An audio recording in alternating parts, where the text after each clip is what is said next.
Well, damn. Just damn.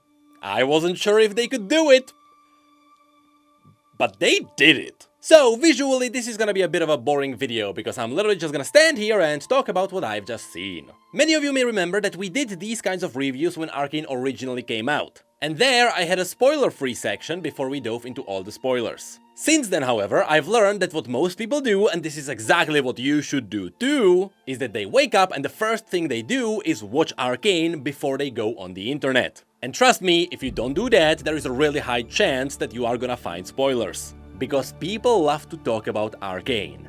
And there is a good reason why. So, just in case you are watching this video before watching Arcane Season 2, at least the first act, here is a very quick spoiler-free review. This is good! The first episode is actually good. I would say it's about a 7 out of 10. There was a lot of holes that Riot had to fill after the ending of Season 1. And man, did they fill all the holes and gave us some more. Which means they had very little time to wrap everything up, and then it was just League of Legends. Yeah, most of the first episode was action. There were awesome fights, awesome action, and not a lot of political talk. And when I say political, I really mean just different relationships mixing up. And that is what Arcane always excelled at. Arcane knows how to move its characters around. In the first episode, it didn't happen that much. It was mostly a resolution of what came before. Episode 2, however, was nuts. Legitimately, Episode 2 of Act 1 of Season 2 might be my third favorite episode in the entirety of Arcane.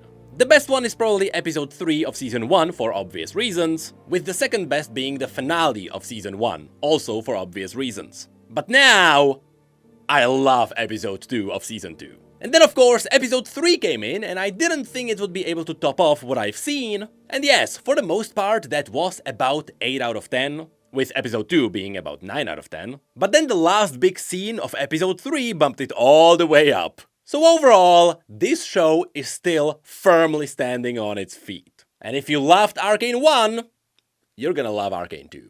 Which means, let's now dive into spoilers. First of all, I have to mention this tweet did not age that well. Outside of that, it is amazing how well Riot can shape their characters into entirely new spots. For example, it is amazing to see how Arcane is now trying to shape Caitlyn into a really hateful person. Of course, there is a reason behind that. Caitlyn is not exactly alone in this, and there might be someone else kinda manipulating her. But if anything, this alone proves that Riot is just really good at collapsing and reshaping expectations. I also love how now the roles swapped and Vi is the more reasonable one in their relationship. Before, it was the exact opposite way. But yes, overall, Episode 1 is mostly about action and paying tribute to what came before, with the one big exception being the setup for Ambassa. From the beginning, she's kinda being ramped up, and then she gets the big payoff at the end. And also, because every episode needs to have a really cool cliffhanger, at the end of Episode 1 we got Singed. Now it should be obvious that Singed is likely trying to gather the essence of the wolf, or in this case, Merkwolf. Why would that be?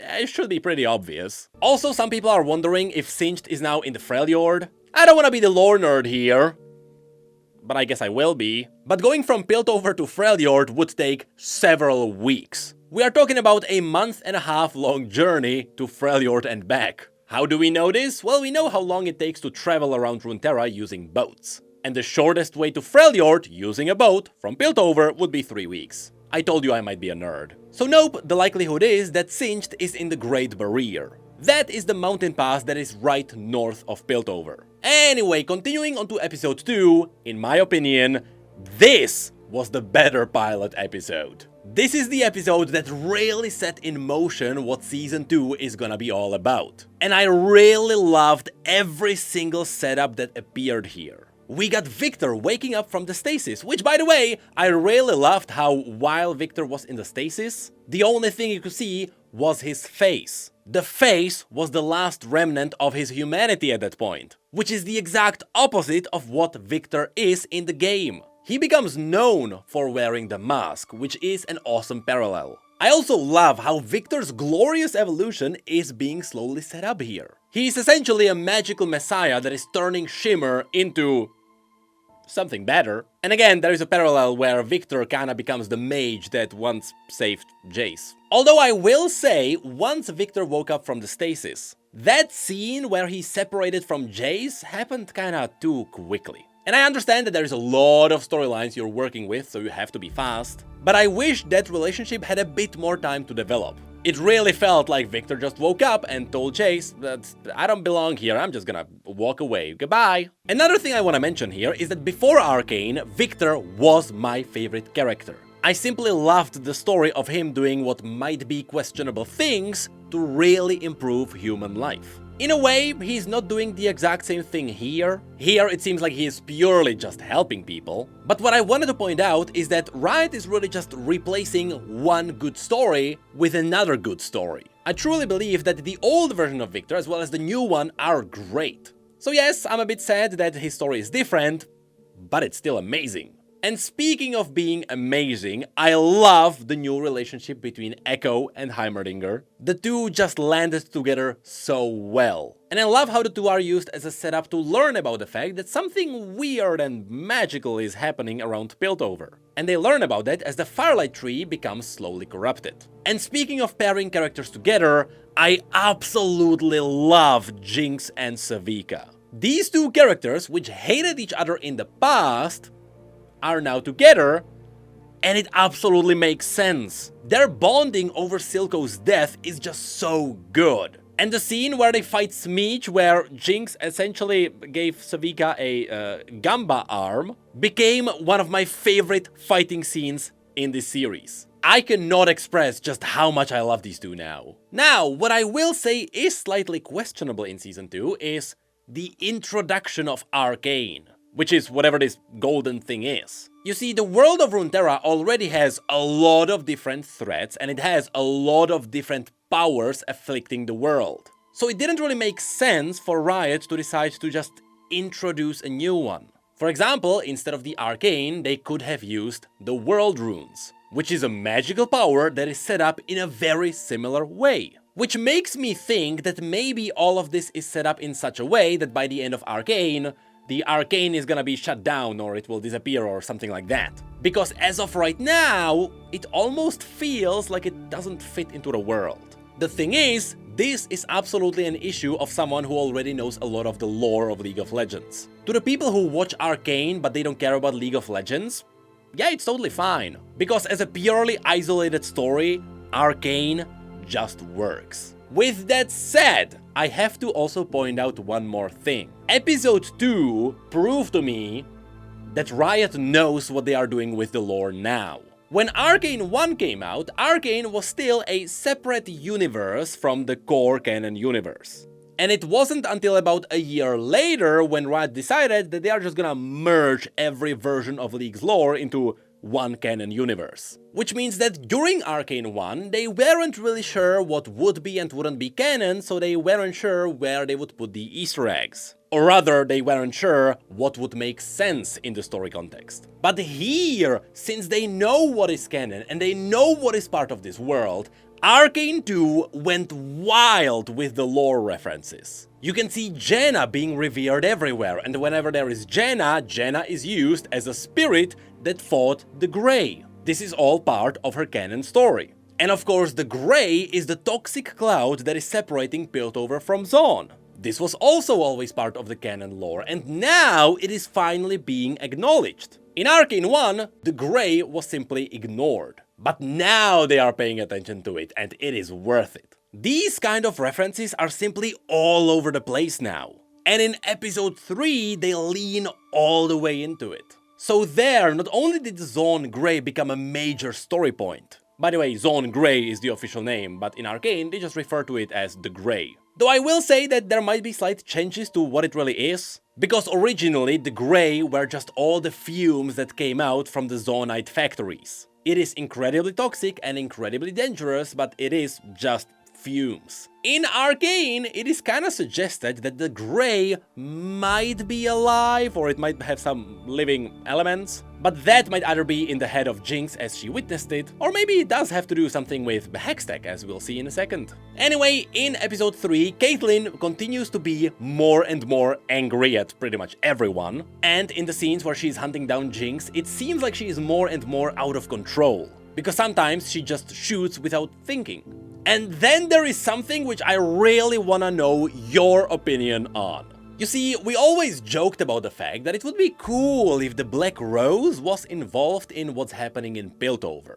From the canon lore's perspective, it would make sense. So, I did not expect Arcane to just fully lean into the Black Rose. Which means, yes, LeBlanc is now involved in what's happening in Piltover, because LeBlanc is the leader of the Black Rose. From the perspective of someone like me, who knows what the Black Rose are about, and who knows how the living, breathing world behaves around Piltover, this is amazing because it pays tribute to some really deep lore. But I wonder, to someone who doesn't really know who the Black Rose are and what's happening, what is their perspective on Arcane essentially introducing a whole new threat out of thin air? Because throughout the entirety of Season 1, Black Rose were never even mentioned. And so now it may feel like they came out of nowhere. Again, for someone like me, knowing the story, I know why they are there and I know what's happening. But to the general audience, this really might be a confusing move. So actually, please tell me, what do you think about the involvement of the Black Rose? Moving on, we also got the scene where Vi is afraid of Caitlyn changing, because of course she is getting more hateful. She promised that she would never change, and then someone got points on their bingo card.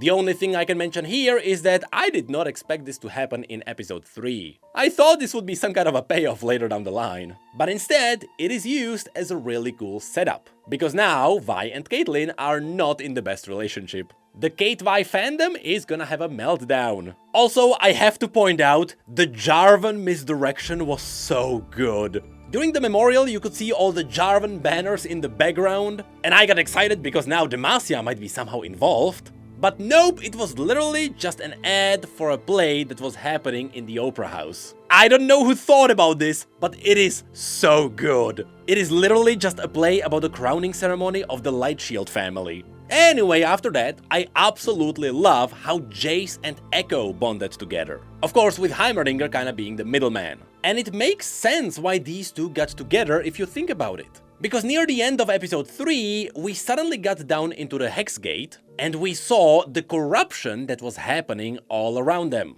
We can have just theories and assumptions about this place, but I assume this is what happens when you mix organic life with Hextech. And with the Hextech gate just shooting forward zeppelins full of people, it might make sense that it gets corrupted eventually. To me, this also feels like a setup that eventually the Hextech gates are gonna be shut down.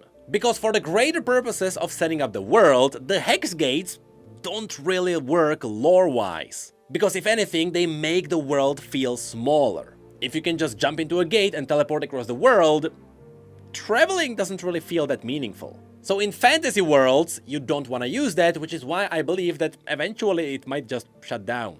That is just a theory though. What we can point out is that yes, those anomalies really feel like some time shenanigans. Which is why it makes sense that Echo got a crossover with Jace. Whatever is happening with the Wild Runes and Hextech getting corrupted, it seems like Echo will figure out how to utilize the anomaly. But of course, this was then followed by one of the best scenes in the entirety of Arcane, and that is the fight between Caitlyn, Vi, Jinx, and Savika.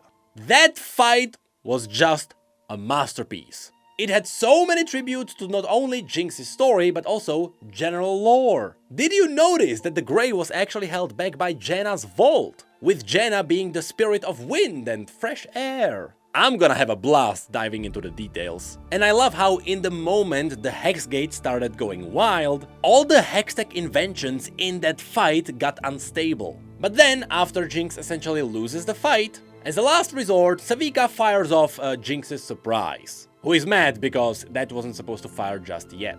Which kinda hints that maybe that was supposed to go off as Jinx dies. Anyway, the town got painted many different colors, Jinx escaped, and Mbessa started smirking every single time something explodes in Piltover. Because over these 3 episodes, Caitlyn really turned into an asshole. And it got revealed that is all because Mbessa set everything up. Mbessa was the one who set up Rani into ambushing Jace, by which she planted the seed of hatred in Caitlyn hating Zonaite Barons, but she also set up herself and her Noxian army as a competent force. And very quickly, this bloomed into Caitlyn essentially becoming a villain.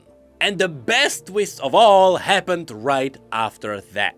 Mbessa pledged her Noxian army to Caitlyn, so that Caitlyn can use it to ravage Piltover and Zone. Because at the end of the day, Mbessa is gonna be interested in taking over this city. And since it is the Noxian forces that are essentially doing that, when the time is right, yeah, Mbessa can just turn around and take the city.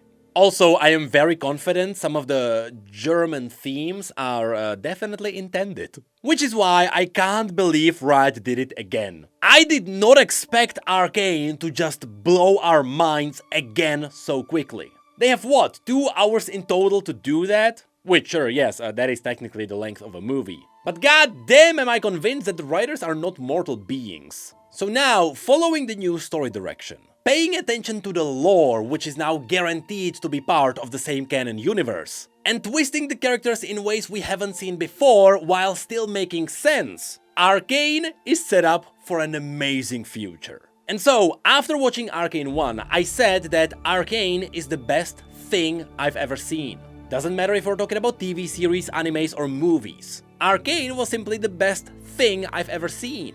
And now, with the addition of Season 2, that did not change. So yes, Arcane continues to be the best thing I've ever seen. The only downside is that Bulbok is dead. But worry not, because Miss Bulbok seems to be still very much alive.